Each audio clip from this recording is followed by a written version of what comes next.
Shalom saudaraku, berjumpa lagi bersama dengan saya, Gembala Jemaat Gereja Isa Al-Masih Lawang, Light Generation, dalam program Sapa Jemaat di Rumah. Tetap semangat, tetap berpengharapan, dan harus selalu yakin menjadi pemenang-pemenang di dalam Tuhan kita, Yesus Kristus. Firman Tuhan kali ini saya ambil dari Yohanes pasal 1 ayat 41 sampai 42. Saya ulangi, Yohanes 1 ayat 41 sampai 42 berkata, Andreas mula-mula bertemu dengan Simon saudaranya, dan ia berkata kepadanya, kami telah menemukan Mesias, artinya Kristus. Ia membawanya kepada Yesus.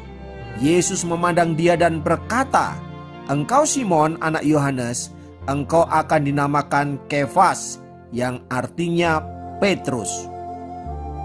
Saudaraku, kali ini kita akan berbicara tentang di balik layar. Tokoh di balik layar kita kali ini adalah Andreas. Dalam catatan Perjanjian Baru, Andreas tidak begitu terkenal seperti Petrus saudaranya yang menduduki peran penting dalam kehidupan ke-12 rasul. Andreas juga tidak termasuk dalam ketiga murid Yesus yang diajak naik ke sebuah gunung di mana mereka melihat transfigurasi atau perubahan wajah Yesus. Pun saat Yesus ada di Taman Getsemani ketika dia bergumul tentang perjalanan salibnya, Andreas juga tidak termasuk dari ketiga murid Yesus yang diajak bergumul bersama-sama dengan dia. Pendek kata, Andreas ini tidak terlalu menonjol di antara murid-murid Yesus. Dibandingkan Petrus saudaranya, Yohanes dan Yakobus, Andreas tampaknya bukanlah siapa-siapa. Namun tahukah saudara-saudara, Andreas merupakan sosok penting yang tidak boleh dilupakan. Sejarah Alkitab mencatat bahwa Andreas adalah sosok yang sangat penting di dalam perkembangan gereja mula-mula. Ketika kita belajar tentang sosok Andreas ini, saudara-saudara, kita akan belajar tentang apa itu yang namanya bekerja di balik layar.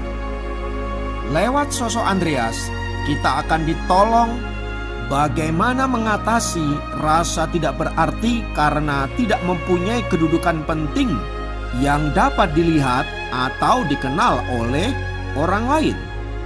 Lewat sosok Andreas juga kita diajar untuk mensyukuri keberadaan kita yang bisa dipakai Tuhan untuk membuat orang lain menjadi lebih sukses, lebih terkenal, dan lebih besar dari diri kita.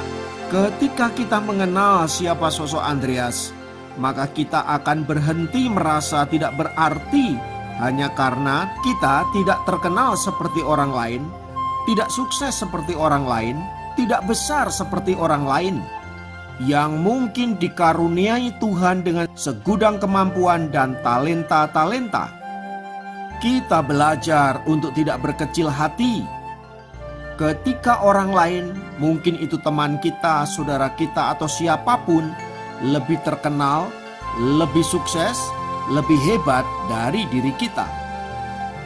Untuk itu saudaraku, mari kita belajar pengalaman dari seorang pribadi yang bernama Andreas. Apa yang dapat kita pelajari dari kehidupannya? Pertama, sebagaimana yang kita baca tadi saudara-saudara, firman Tuhan jelas mengatakan bahwa dialah yang membawa Petrus kepada Yesus. Bahkan kata-kata daripada Andreas menarik sekali. Dia berkata, aku telah menemukan Mesias. Itu artinya Andreas telah terlebih dahulu mengenal siapa Yesus yang sesungguhnya. Dan jika kemudian Petrus menjadi sosok yang lebih dominan dan bahkan lebih terkenal dari dirinya di antara para murid-murid, tampaknya Andreas tidak merasa berkecil hati atau bahkan menaruh iri hati kepada Petrus. Justru dalam banyak hal saudara-saudara, Andreas memberikan support terhadap pelayanan Petrus. Dengan kata lain saudaraku, Andreaslah yang menjadi pintu pembuka atau anak tangga agar Petrus naik ke atas. Meskipun hal itu kelihatannya sederhana dan tidak dilihat oleh orang lain saudara-saudara, tetapi peran Andreas dalam membawa Petrus untuk naik ke atas menjadi seorang rasul yang luar biasa tidak bisa dianggap enteng. Peran dia sangatlah besar dan sangat penting di dalam kehidupan Rasul Petrus dan bahkan rasul-rasul yang lain. Lewat Andreas ini kita belajar untuk menjadi pintu kesuksesan orang lain, bahkan anak tangga, agar seseorang naik lebih tinggi dari sebelumnya. Yang kedua saudaraku, Alkitab mencatat di dalam Yohanes pasal yang ke-6 ayat yang ke-8 sampai 9 bagaimana peran daripada Andreas dalam pemberian makan 5.000 orang. Mungkin di dalam kisah itu peran Andreas sangat kecil sekali kelihatannya, tapi lihat apa yang terjadi di sana saudaraku. Di saat semua murid panik dan bingung bagaimana harus memberi makan 5.000 orang itu saudara-saudara, justru Andreaslah yang menemukan anak kecil itu dan membawanya kepada Yesus, yang kemudian menjadi berkat bagi 5.000 orang lebih yang makan sampai kenyang. Dalam hal ini saudara-saudara, saya melihat peran daripada Andreas luar biasa. Dia pasti mencari-cari siapa di antara orang-orang yang berkerumun itu yang membawa makanan dan lain sebagainya. Artinya Andreas adalah orang yang sensitif, orang yang peka untuk melakukan sesuatu. Di saat para murid-murid yang lain sedang berdiskusi bingung melakukan ini itu, Andreas justru memberikan solusi yang luar biasa. Meski dalam peristiwa itu nama Andreas tampaknya tidak terlalu menonjol, tetapi perannya sungguh sangat luar biasa. Yang ketiga saudaraku, Yohanes 12 ayat yang ke-20 sampai 22 mencatat bagaimana dia memperkenalkan beberapa orang Yahudi kepada Yesus. Tampak sekali saudara-saudara bahwa Andreas ini adalah orang yang memiliki karunia untuk menjadi pengantara membawa orang-orang kepada Yesus. Dia telah menolong banyak orang untuk bertemu dengan Yesus. Pun demikian dia melakukan banyak karya yang sepertinya tidak tercatat dan tidak terlihat, namun sungguh sangat berperan luar biasa di dalam pekerjaan Tuhan.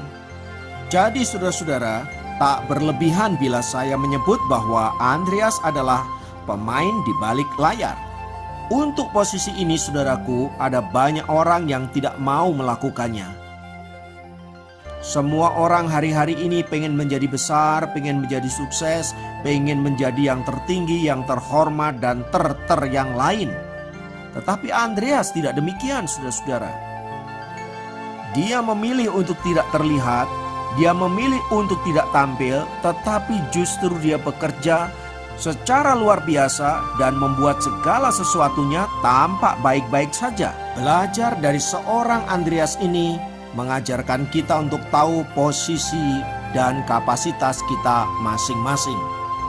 Memang ada orang-orang tertentu yang dikaruniai Tuhan dengan berbagai-bagai kemampuan. Dan Andreas telah memilih untuk bekerja di balik layar. Nah saudaraku, hari-hari ini di tengah-tengah ada begitu banyak orang pengen tampil, ada banyak orang pengen ini dan itu, ada banyak orang pengen besar. Tuhan sedang memanggil orang-orang yang mau bekerja di balik layar. Orang-orang ini mungkin tidak kelihatan, tidak tercatat dan lain sebagainya, tetapi dia punya peran besar. Mungkin orang yang dicari Tuhan itu adalah Anda. Pertanyaannya, maukah Anda untuk menjadi pemain di balik layar, dan maukah Anda menjadi pengantara agar orang-orang bertemu dengan Kristus? Atau bersediakah Anda untuk mengantar orang-orang yang tadinya biasa-biasa saja, tetapi karena pertolongan Anda, karena fasilitas Anda, maka kemudian orang-orang itu menjadi besar? Intinya, lewat Anda telah mengubah kehidupan seseorang yang tadinya biasa saja menjadi luar biasa. Mari ambillah peranmu dan lakukan tugasmu, bekerja di balik layar. Haleluya. Biarlah melalui firman Tuhan ini menjadikan kita orang-orang yang luar biasa meski tidak kelihatan. Mari kita berdoa. Di dalam nama Tuhan Yesus, kami mau menyerahkan hidup kami untuk dipakai oleh Tuhan menjadi orang-orang yang bekerja di balik layar.